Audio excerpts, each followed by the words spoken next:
కేసీఆర్ కట్టిన వాటికి రంగులు వేయడం, రిబ్బన్ కత్తిరించడం తప్ప రేవంత్ రెడ్డి చేసిందేమీ లేదన్నారు మాజీ మంత్రి హరీష్ రావు. రేవంత్ రెడ్డి వచ్చాక కేసీఆర్ ప్రవేశపెట్టిన పథకాలు అన్ని బంద్ అయ్యాయన్నారు. మున్సిపల్ ఎన్నికల్లో భాగంగా గజ్వేల్లో ప్రచారం చేసిన హరీష్ రావు కాంగ్రెస్ బీజేపీ నేతలు నోరు తెరిస్తే అన్ని అబద్ధాలేనన్నారు. మిషన్ కాకతీయలో 55,000 కోట్ల స్కామ్ జరిగిందని చెబుతున్నారని, 5,000 కోట్లు ఖర్చయితే 55,000 కోట్ల స్కామ్ ఎలా జరుగుతోందని ప్రశ్నించారు. కాంగ్రెస్ బీజేపీకి గుడ్డ కాల్చి మీద వేయడం బాగా అలవాటైందన్నారు హరీష్ రావు. కేసీఆర్ ఓడేస్తే ఇంత డాంబర్ పోసేస్తే వీళ్ళ ముఖానికి కేసీఆర్ ఓడేస్తే ఇంత డాంబర్ పోసే తెలియలేని కాంగ్రెస్ దద్దమ్మలకు ఇంకా సిగ్గు లేకుండా వచ్చి గజ్వేల్లో ఓటు అడుగుతారట. అరే కేసీఆర్ వేసిన రోడ్డు మీద ఇంత పొక్కలలో ఇంత డాంబర్ పోసే తెలుగు నాది మీ ముఖానికి.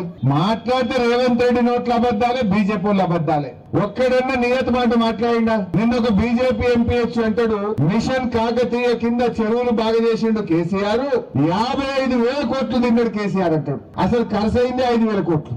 మిషన్ కాకతీయ చెరువుల మీద పెట్టిన ఖర్చే 5,000 కోట్లు. నిన్న ఒక బీజేపీ ఎంపీ వచ్చి 56,000 కోట్లు తిన్నాడు కేసీఆర్ అంటాడు. ఈ నోటికి మొక్కాలే. ఖర్చు పెట్టింది 5,000 50,000 తింటారు ఎవడన్నా అంటే ఏం మాట్లాడు అంటే మీరు ఏమన్నా గాని బట్టగాల్చి మీరు చేసే రకం. అప్పుడు ఇదే గజ్వేల్లో 5 లక్షలకు 10 లక్షలకు భూమి కేసీఆర్ వచ్చినాక ₹1,00,00,000 పెరిగినాయో లేవా? భూముల ధరలు విలువలు పెరిగినాయో లేవా? కాంగ్రెస్ వచ్చినాక ఏమైంది?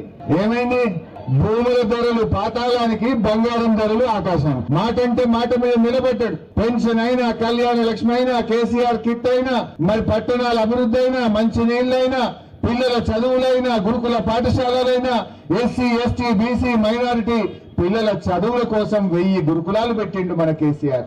రేవంత్ రెడ్డి వచ్చినాక ఏం చేసిండమ్మా?